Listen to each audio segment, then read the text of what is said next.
அழுக்குச் சட்டை. புத்தக மூட்டையுடன் பள்ளிக்கு கிளம்பிய அப்பு அம்மாவுக்கு டாட்டா சொல்லிக் கொண்டு புறப்பட்டான். ஏண்டா இன்னைக்கு குளிச்சியா என்றாள் அப்புவின் அம்மா.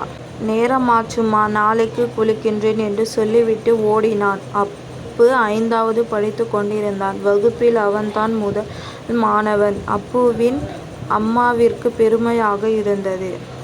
அடுத்த நாள் வகுப்பிற்குள் நுழைந்ததும் ஆசிரியர் அப்புவிடம் தான் வந்தார். ஏன் அழுக்குச் சட்டையை போட்டுக்கொண்டு வந்திருக்கிறாய்? துவைத்துப் போடக்கூடாதா என்று ரகசியமாக அவனிடம் கேட்டார்.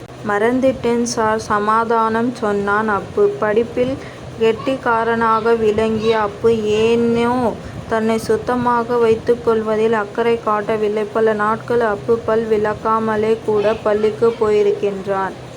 அப்பொழுது பையன்கள் இவனிடம் கேட்டால் யானை பல் விளங்குகிறதா என்று கிண்டலாக பதில் சொல்வான். அப்புவின் அம்மாவும் வகுப்பு ஆசிரியரும் பலமுறை கூறியும் அவன் தன்னை சுத்தமாக வைத்துக் கொள்வதில் கவனம் செலுத்தவே இல்லை. அவன் கவனம் முழுவதும் படிப்பிலேயே இருந்தது. ஆனால் பையன்கள் இவனை அழுக்கு மாமா என்று அழைத்தனர். அரையாண்டு தேர்வு வந்தது. அப்பு விழுந்து விழுந்து படித்தான். முதல் மார்க்கை யாரும் தட்டி போய்விடக்கூடாது என்பதில் கவனமாக இருந்தான். டேய், குளிச்சிட்டு போய் படிடா. இது அப்புவின் அம்மா. குளிக்கிற நேரத்துல ஒரு பாடம் படிக்கலாமா? ஏம்பா? பரீட்சைக்கு இன்னும் 2 நாள் இருந்தது. அப்பொழுது அப்புவுக்கு திடீரென்று பல்வலி வந்தது. வலியோடு பள்ளிக்கூடம் சென்றான். மாலை வீட்டிற்கு வருவதற்குள் அவன் முகத்தில் தாடைப்பகுதி பெரிதாக வீங்கிவிட்டது. வின்வின் என்று வலித்தது.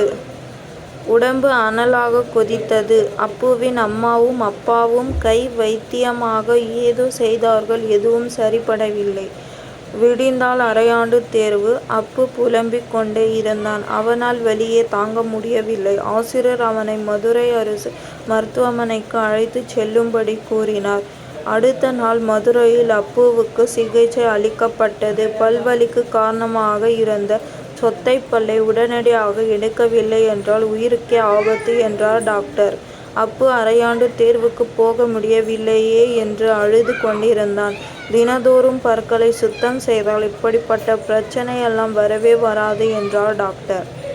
அப்பு 1 வாரம் மருத்துவமனையில் இருந்தான். அரையாண்டு தேர்வு முடிந்து அன்றுதான் பள்ளிக்கூடம் திறந்தது.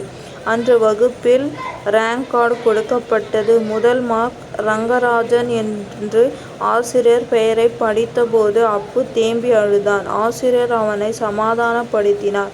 சுவற்றை வைத்துத்தான் சித்திரம் எழுத வேண்டும். நமது உடலை ஆரோக்கியமாக வைத்து கொண்டால்தான் எதையும் வெற்றிகரமாக செய்ய முடியும் என்றார்.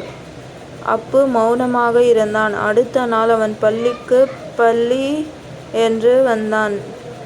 அழுக்கு மாமா இப்போ உஜாலாவுக்கு மாறிட்டான்டா என்று ஒருவன் சொல்ல பையன்கள் கொல்லென்று சிரித்தனர். அப்புவுக்கு சிரிப்பு வந்தது.